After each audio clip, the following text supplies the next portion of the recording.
The first rule of the stars: never touch Earth's children. Yet the High Council dared, and the galaxy trembled. It was a law older than most empires, carved not in stone but in fear. The first rule of the stars: never harm Earth's children. Across the galaxy, even the most ruthless warlords whispered it like a curse. Pirates might raid convoys, slavers might strip colonies, fleets might clash over barren moons, but no one, no matter how desperate, laid a hand on a child born of Earth. Because everyone remembered what happened the last time.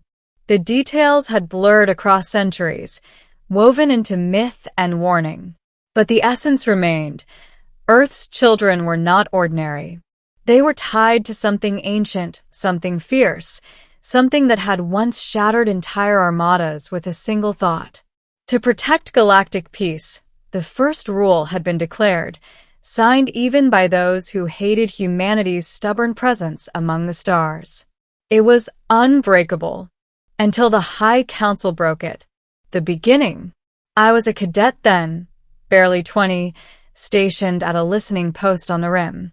The galaxy was vast and loud, freight chatter, patrol updates, pirate bands singing in static, but when the Council's encrypted order came through, the air itself seemed to freeze. The command was simple: relocate a group of human children from the colony of Astra 9. Relocate. A sanitized word, wrapped in diplomacy. But everyone knew what it meant. The colony had resisted Council directives. Its leaders refused to surrender resources for the war effort. And now, the Council would make an example of them by touching what was untouchable. I still remember the silence in the control room after the message played. No one breathed. Even the hum of the console seemed quieter, as if the machines themselves understood the taboo. "Surely they don't mean it," whispered Captain Holland, my superior. No Council in their right mind. But the seal was there, glowing red and gold, the High Council's crest. The order was real. And 3 days later, the fleet descended on Astra 9. The children were taken under the guise of protective custody. The Council soldiers wore polished armor, their banners shining in the sun. They smiled for the cameras, spoke words of peace. But I saw the way their hands gripped their weapons. They gathered 50 children, ranging from toddlers to teenagers, and loaded them onto a cruiser bound for the core. Parents screamed. Some threw stones at the soldiers. Others fell to their knees, begging the law, the stars, anyone, to remember the first rule. The Council ignored them. I watched the ship ascend through the atmosphere, leaving contrails like scars in the sky. And in my gut, I felt it. The galaxy had just shifted. A storm was coming. The storm began with whispers. Across the trade lanes, captains muttered of shadows moving in the void. Stations reported strange signals echoing through subspace, pulses that matched no known code. Old navigators spoke of dreams filled with burning eyes and voices like thunder. The Council dismissed it as superstition. But then came the disappearances. First, a patrol frigate near Vega vanished without distress calls. Then a battleship on the Keelian front lost contact mid-transmission. Within weeks, entire convoys simply stopped existing. I was reassigned to one of the investigation teams. Our task, find who or what was hunting the Council's fleets. We never saw the attackers clearly. Only glimpses, shapes moving faster than sensors could track, arcs of impossible energy that tore through hulls like paper, voices reverberating through the comms, not in any known language, but in raw emotion, fury, grief, vengeance. We found survivors sometimes. Broken soldiers adrift in escape pods, trembling, eyes wide with madness. They all said the same thing. The children are awake. The Council tried to suppress the truth, but the galaxy is wide and tongues are quick. The legend spread like wildfire. The first rule had been broken, and Earth's children had called upon their guardians. Not human guardians. Not fleets or armies. Something else.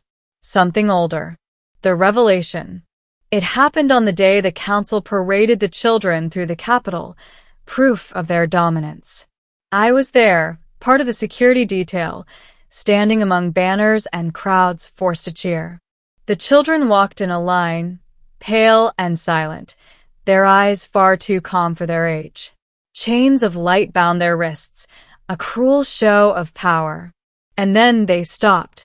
Every single one of them froze mid-step, heads turning toward the sky. The air rippled. A sound like a heartbeat thundered through the city. And the clouds tore apart. They came. Not ships, not in the way we understand them. Colossal forms of light and shadow descended, their shapes shifting like storms made flesh. They had wings of burning galaxies, eyes like collapsing stars, voices that shattered windows and rattled bone. The crowd screamed. Soldiers raised weapons. But it was useless. The beings ignored us. Their focus was only on the children. One by one, the chains broke. The children walked forward, unafraid, as the titans bowed low. And in that moment, the truth blazed clear. These were the guardians. These were the reason for the first rule. Not myths, not superstition. Real and very, very alive. The council had not stolen children. They had stolen heirs. The war. What followed cannot be called a battle. It was slaughter. The Guardians unleashed storms of raw energy, tearing apart the Council's fleets in orbit. Palaces crumbled as beams of starlight carved through marble and steel. The very ground split, swallowing fortresses whole. But the worst part was not their power, it was their precision. They did not strike blindly. They targeted only the Council and its loyalists. Civilians, innocents, even soldiers who threw down their arms were spared. It was vengeance, not chaos. I remember hiding behind a shattered wall, watching one of the titans descend upon the council hall. Its wings blotted out the sun. The High Chancellor stood defiantly on the balcony, shouting orders no one could hear. The titan spoke, not in words, but in meaning that poured into every mind at once. The first rule was broken. The dead is blood. And with that, the council was no more. The ending. The war ended as swiftly as it began. Within weeks, the High Council was shattered, its fleets reduced to wreckage drifting in the void. The Guardians returned to the stars, the children with them. Not all, though. Some children remained behind, touched by the Guardians' fire, but still human. They looked at the galaxy with eyes that glowed faintly in the dark, carrying both love and warning. I was assigned to chronicle the aftermath. In my reports, I tried to put words to what we had seen, but language faltered. How do you describe the weight of beings that turned war into silence, vengeance into law? The galaxy trembled, yes. But in the silence that followed, a new law was etched into every soul, deeper than before. Never touch Earth's children. Not because of treaties, not because of politics, but because the Guardians were real, and they were watching. And though the Council was gone, the memory remained, a scar carved into the stars themselves. Epilogue. Now, years later, I sit at the edge of the rim again, gazing at the same stars I once thought silent. I know better now. They are not silent. They are watching, listening. And sometimes, late at night, I hear whispers in my dreams, the laughter of children echoing across the void.